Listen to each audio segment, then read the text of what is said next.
사람은 누구나 무언가를 붙들고 살아갑니다. 문제는 무엇을 붙들고 살아가는 자에 있습니다. 이 말씀은 바울이 디모데에게 건넨 권면이지만 이 자리에 함께 서 있는 우리 모두에게도 들려지는 말씀임을 돌아보길 바랍니다. 하나님께서는 이 말씀을 통해 무엇을 의지하지 말고 또 무엇을 붙들며 살아가야 하는지를 조용히 그러나 분명하게 가르쳐주고 있습니다. 이 말씀은 부자라는 이름을 가진 사람을 향한 것만이 아닌 이미 충만함 속에 살아가고 있는 우리 모두에게 하나님께서 그 마음을 살피며 돌아보게 하는 따뜻한 경고이자 은혜의 권면의 말씀입니다.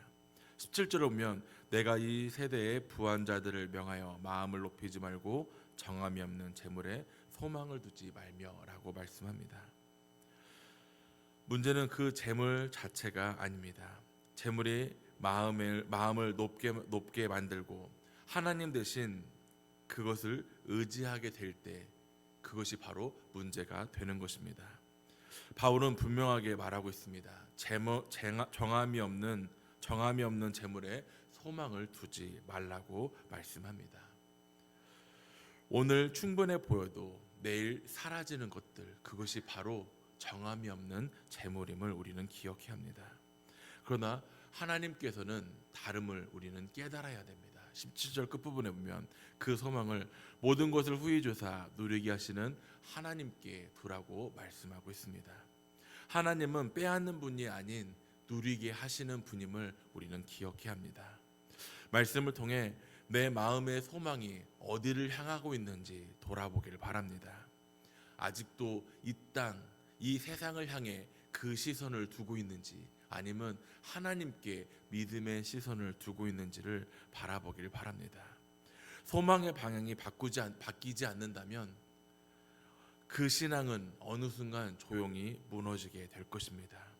항상 믿음의 시선을 하나님께 두며 그 믿음이 온전히 하나님만을 의지할 수 있는 택한 믿음들이 되길 소망합니다. 하나님께 소망을 둔 사람은 그 삶이 반드시 드러나게 되어 있습니다. 18절에 보면 선을 행하고 선한 사업을 많이 하고 나누어 주기를 좋아하며 너그러운 자가 되게 하라고 말씀하고 있습니다. 믿음은 고백으로만 머물지가 않습니다. 사용하는 방식으로 증명됩니다. 그리고 이어 19절에 보면 이것이 장래에 자기를 위하여 좋은 터를 쌓아 참된 생명을 취하는 것이니라라고 말씀합니다. 세상은 쌓아두는 것을 안전이라고 말하지만 성경은 흘러보내는 삶이야말로 참된 생명이라고 가르쳐주고 있습니다. 그래서 오늘은 우리는 말씀 앞에 조용히 나 자신을 돌아볼 수 있길 바랍니다. 내게 맡겨진 시간과 물질 그리고 마음이 혹시 나를 지키는 데만 머물러 있는지 아니면 그 모든 것들을 흘려 누군가에게 보내고 있는지를 돌아보길 바랍니다. 그리고 이 모든 것이 누군가에게는 작은 위로가 되고 또 누군가에게 흘러간다면 그 삶 자체가 이미 하나님 앞에 드려지는 영원한 믿음의 고백이 되어질 줄 기억하시길 바랍니다.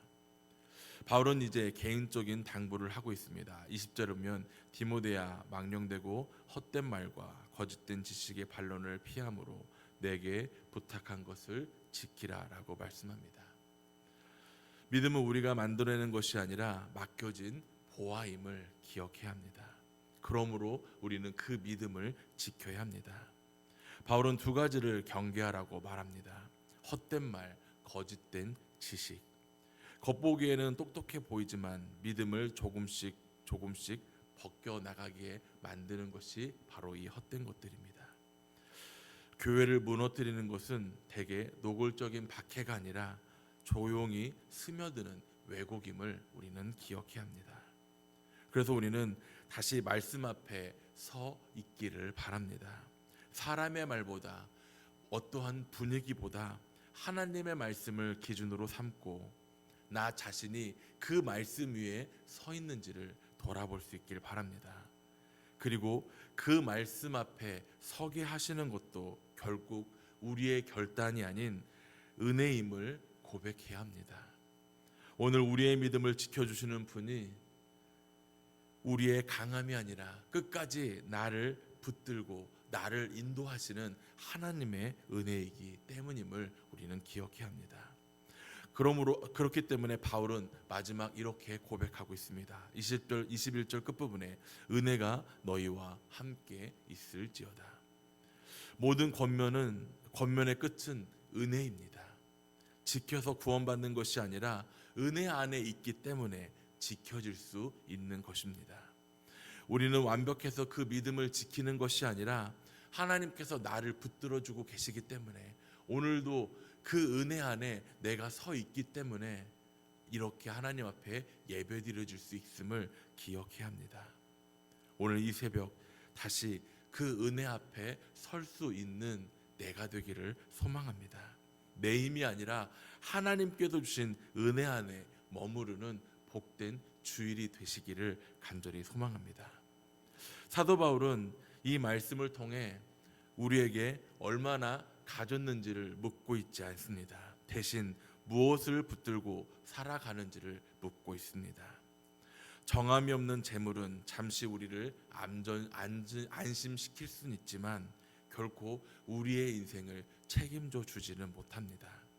그러나 하나님께 소망을 두는 사람은 어떠한 환경이라 할지라도 흔들리는 상황이 온다 할지라도 결코 흔들리지가 않습니다. 그러므로 우리의 삶은 분명해야 합니다. 쌓아두는 인생이 아니라 흘려보내는 인생, 소유로 자신을 증명하는 삶이 아니라 나눔으로 믿음으로 하나님을 드러내는 복된 삶이 되어줘야 할 것입니다. 그리고 그 모든 삶의 기준은 새로운 것이 아니라 이미 우리에게 맡겨진 믿음의 보화임을 기억해야 합니다. 말씀에서 벗어나지 않고 은혜 안에 살아가며 그 신앙을 지키는 것, 그것이 바로 우리가 나아가야 될 믿음의 길임을 기억하길 바랍니다. 오늘 하루도 우리는 무언가를 선택하며 무언가를 의지하며 살아가게 됩니다. 무엇을 의지할지, 어디에 소망을 둘지, 어떤 가치를 따라 살아갈지를 선택하게 됩니다. 말씀을 듣는 오늘 이 새벽 다시 한번 믿음의 고백을 드릴 수 있길 바랍니다.